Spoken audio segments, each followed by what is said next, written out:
A shocking discovery and a lie by a juror on the Chauvin trial could potentially lead to a mistrial or additional grounds for an appeal. I'm Deborah Lelli, and welcome to the Lelli Law Channel. If you're new here, don't forget to subscribe and activate the notification bell to stay up to date on all upcoming videos. Let's get started.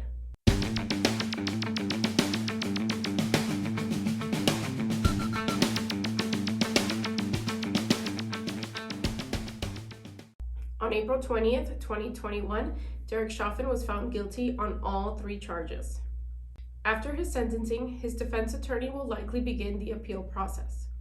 While there are various grounds for appeal, the recent new discovery can lead to a potential mistrial.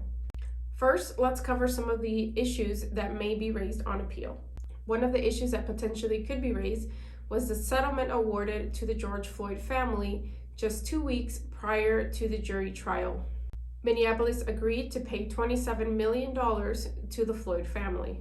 The defense attorney argued that a settlement had a propensity to taint the jury pool. However, the judge rejected that argument and the testimony began. Another appealable issue would be contesting the legal definition of third-degree murder and whether that charge should have been reinstated. Third, the defense attorney had argued for a change of venue. He argued that it was impossible to obtain a fair and impartial jury in Minneapolis because that was the scene of the crime and the scene of so many protests. The defense attorney argued that based on the numerous amounts of protests that were conducted in the city, it was impossible to find an impartial jury. The judge also rejected that argument, stating that it wouldn't make much of a difference. To be successful, the defense attorney would have to show that the judge abused his discretion or made a finding that was unreasonable. Fourth would be the media coverage covering the death of Daunte Wright and some of the political figures that spoke out against his death. For example, Congresswoman Maxine Waters urged the protesters to get more confrontational if they did not return a guilty verdict in the George Floyd trial. We're looking for a guilty verdict. We're looking for a guilty verdict, and we're looking to see if all of the talk that took place and has been taking place after they saw what happened to George Floyd, if nothing does not happen, then we know that we've got to not only stay in the street, but we've got to fight for justice. But I am very hopeful, and I hope that we're going to get a verdict that is say guilty, guilty, guilty. And if we don't, we cannot go away. And not just manslaughter, right? I mean... Oh, no, not manslaughter. No. This is guilty for murder. I don't know whether it's in the first degree, but as far as I'm concerned, it's first degree. Congresswoman, what happens if we do not get what you just told? What should the people do? What should protesters on the street do? I didn't hear you. What happens? What should protesters do? Well, we got to stay on the street, and we've got to get more active. We've got to get more confrontational. We've got to make sure that they know that we mean business. While the judge found some of those comments distasteful, he did not rule in the defense's favor when they requested a mistrial. That this goes back to what I've been saying from the beginning. I wish elected officials would stop talking about this case, especially in a manner that is disrespectful to the rule of law and to the judicial branch and our function.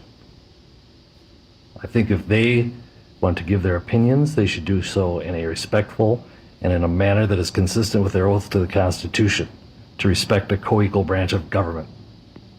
Their failure to do so, I think, is abhorrent, but I don't think it has prejudiced us with additional material that would prejudice this jury. They have been told not to watch the news. I trust they are following those instructions and that there is not in any way a prejudice to the defendant beyond the articles that we're talking specifically about the facts of this case.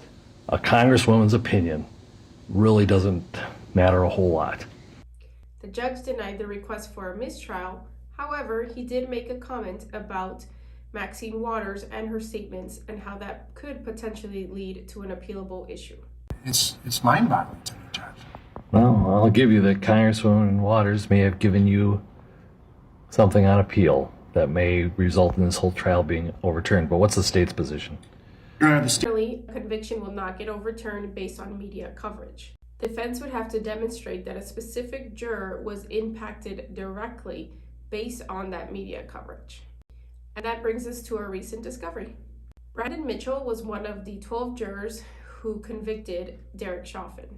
During the voir dire process, jurors received a questionnaire where they were asked to answer numerous questions. In that questionnaire, it asked whether the juror had ever participated in one of the BLM protests. Brandon Mitchell lied and stated that he did not. However, a post on social media shows Brandon Mitchell attending a Washington, D.C. protest where George Floyd's family spoke. Further, in the image, you see Brandon Mitchell wearing a Martin Luther King shirt with the words, "Get your knees off our neck." On Tuesday, May 4th, Derek Chauvin's attorneys filed a motion requesting a new trial based on juror misconduct, among other issues. Brandon Mitchell may be questioned in what is known as a Schwartz hearing. Depending on his answers, a mistrial may be declared.